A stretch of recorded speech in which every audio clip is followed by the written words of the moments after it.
Kamusta mga boss? Dinala sa ospital yung mother ko. Dugo niya, babataas. Sasalinin niya uli niya eh. Yung opera kasi, madaming nawalan dugo. Nag-flat niya ng 70 ang dugo niyan. Delikado.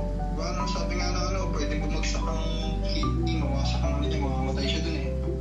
Opera eh. Lahat, ginawa ng mga tapos pinapila ko ng dugo. 2 bag.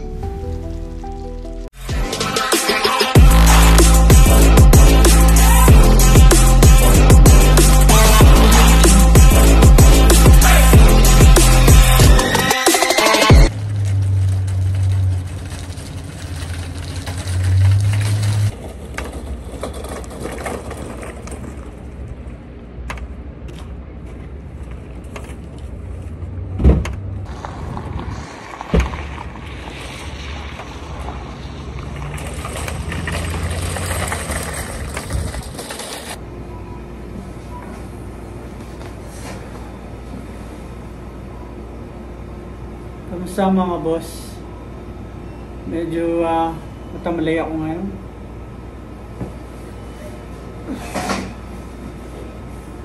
Dinala sa ospital yung mother ko kasi. May kailangan tanggalin. Pagka hindi natanggal, posibleng mauwi sa cancer, breast cancer.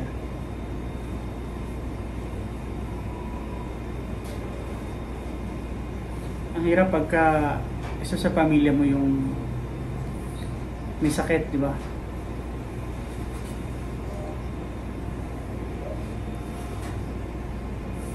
Nung nabiopsy siya, salamat sa Diyos, wala siyang breast cancer. Walang ganun, hindi tatanggalin yung kanyang isang parte sa dibdib. May kailangan lang talaga daw tanggalin para hindi pumunta dun sa pagiging cancer niya sa dibdib. Kaya kailangan siyang tanggalin talaga.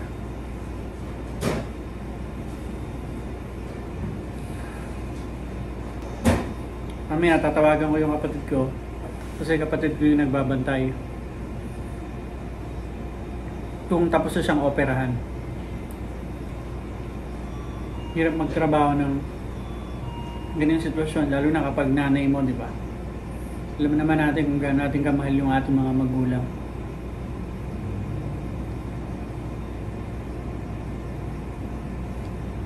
Balik na ako mga boss. Trabaho na ulit ako. Mamaya na lang ulit.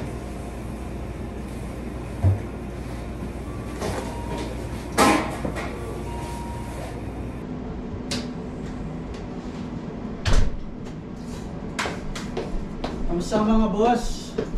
Ito na ako sa bahay. Ito yung itinuko kaninang umaga. Belly. I-adobo ko na lang siya.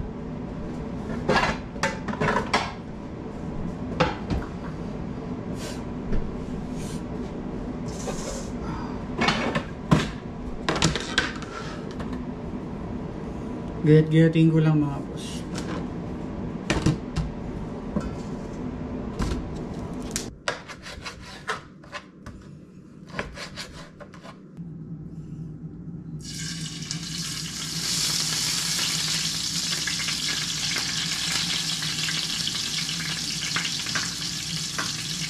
Binabad ko muna to sa toyo, paminta, saka kalamansi. Pero dahil wala kaming kalamansi dito, lemon mga boss.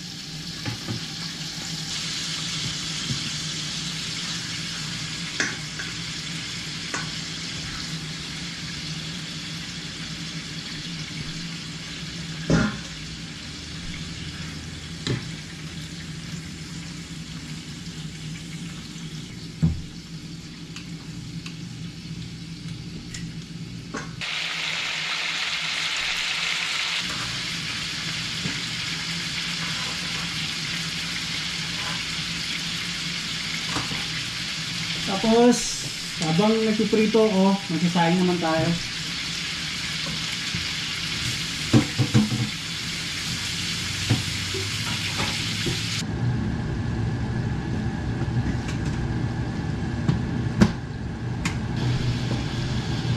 Konti na lang. Pwede ko na yan na hanguin tapos magigisa na ako ng sibuyas at bawang.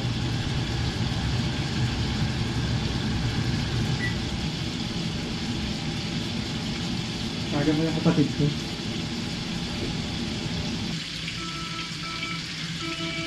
Hello? Oh, kamusta si nanay? Asan si nanay? Okay na siya? Na-operahan na? Tatanggal na? Yun, salamat sa Diyos. Mga boss, na-operahan na. Patingin niya kay nanay.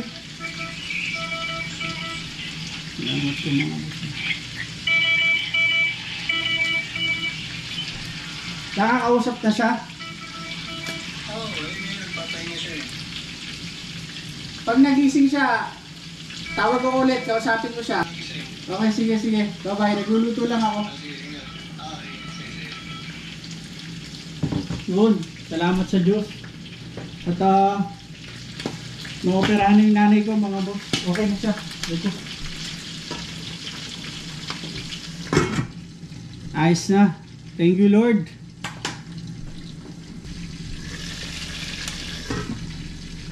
Pwede na to mga boss. Tatanggalin ko na tapos magigisa na ako.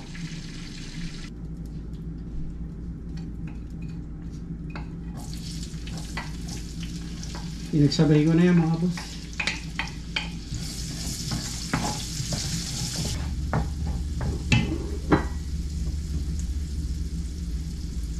Ito mga boss, itatappings ko sa ibabaw.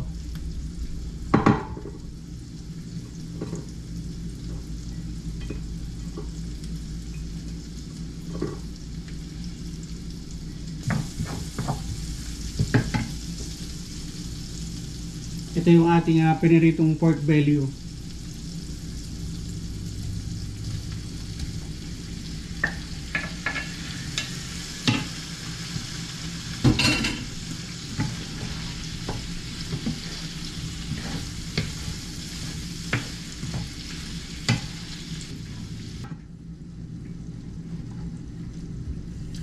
Ay, masaya ako at na-operahan na yung aking mother.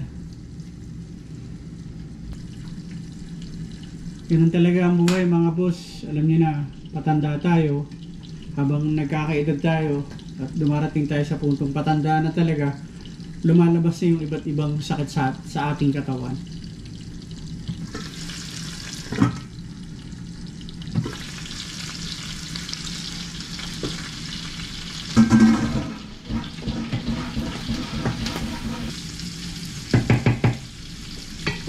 Bigyan ko pa ng konting paminta mga boss bago natin tubigan.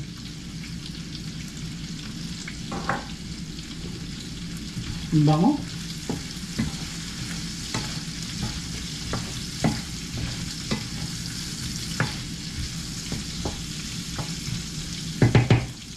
Pag uwi ko, diretso luto na agad. Naka 7-Eleven pa ako.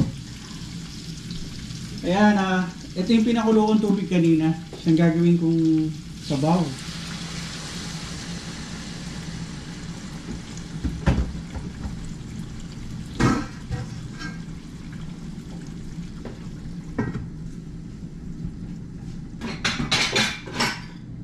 Inom muna tayo ng maligamgam na tubig. Yung natira natin dyan. May oras pa ako. 6:55 lang. Dating ni Mrs. mga 7:45 ganyan, 7:50.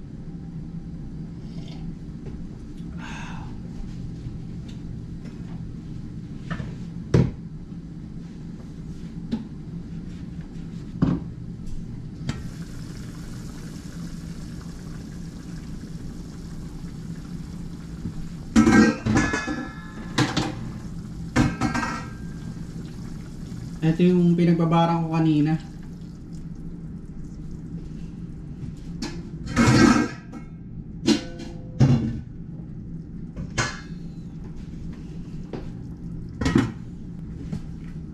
Ayun, may inuwar mga boss. Kaya natin para mas lalong sumarap.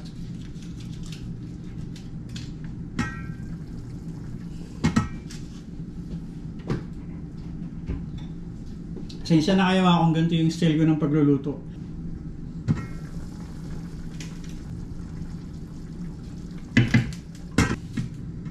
Balikan natin mga boss.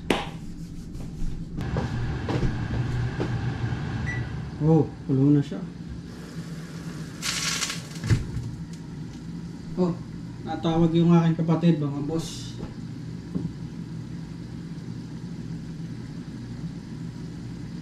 Baka nagising na yung nanay ko.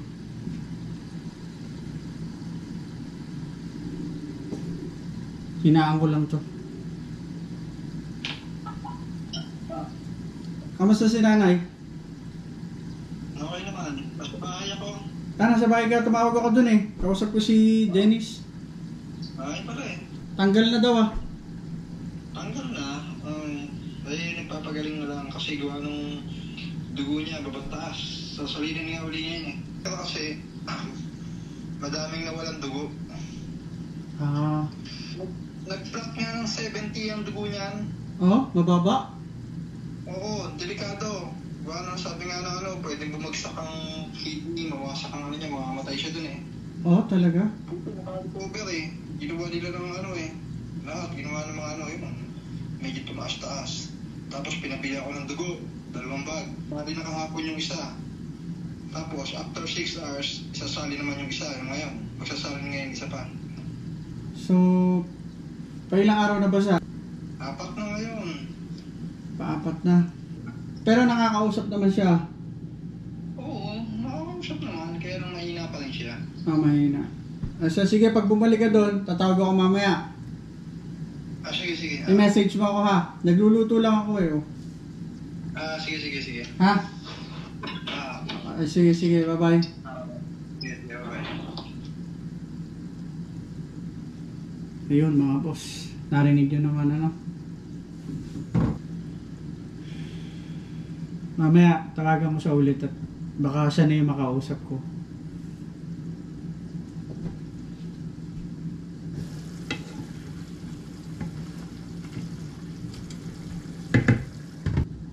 Medyo pakaluan ko pa ulit to. Maganda yung konti lang yung sabaw, yung halos maiga na siya. Ayan.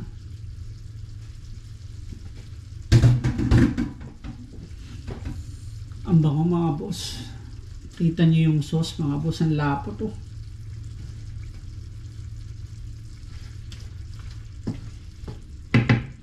Lalagay ko na yung sibuyas sa ibabaw. Pero pakita ko muna sa inyo.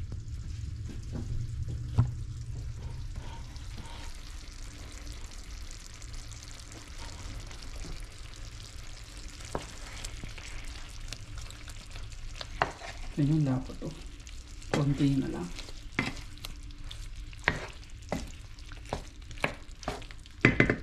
Lagyan na natin yung ating sibuyas. Malinis naman yung kamay ko mga boss.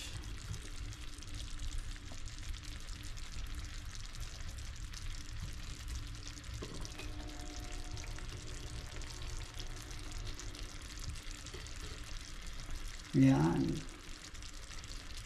Tapos takpan natin ulit. Para kumapit yung lasa. Sibuyas natin.